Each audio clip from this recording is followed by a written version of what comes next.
talagang sumusuporta. Unang-una sa Sex Bomb po, maraming salamat for having me. Ate Rochelle, maraming salamat po.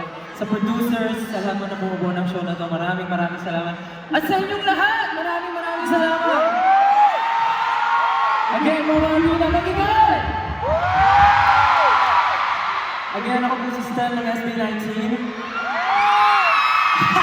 Ayun, iniwang kita. Akala ko may program ka. Wala na po.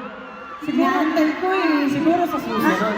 Sa susunod, pwede pa, no? Oo. Alam mo, thank you ha. Napagbigyan mo kami. Basta ikaw. Basta, alam niyo ba mo, nalaman ko na ng-message pala si Ate Rochelle sa Instagram ko. Matagal na. Matagal na pala. Nahihiya. Round 2 pa lang yan ha. Pero, nakabawi na ba ako? Nakabawi na ba ako?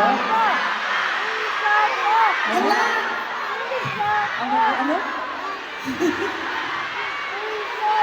Isa ka? Alam mo, ganyan ang mga pinalaki ng sets ba? Kaya nga eh. Kapag nag-enjoy sila sa mga bisita namin, anong sinisigaw nyo? Ano yun? Parang isa pa. Ano pong gagawin?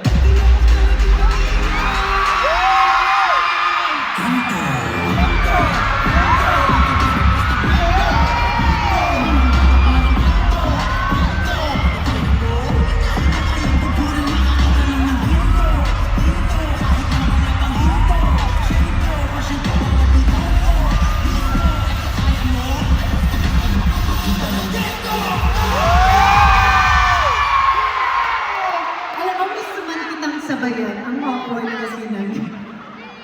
Sa itsura ko. Baka mahulog yung mga flowers mo dyan. Get ko. Ayan.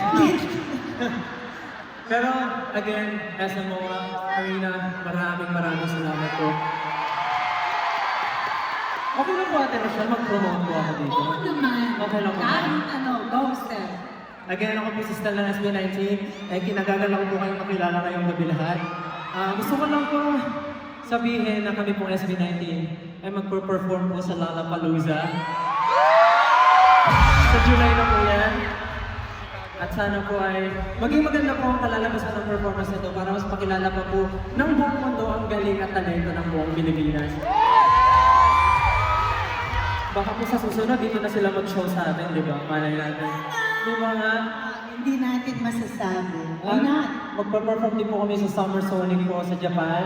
Kaya sana po, kung gusto niyo po manood, welcome po kayo. Sagot niyo na po yung pamasahe niyo Kami na po sa performance.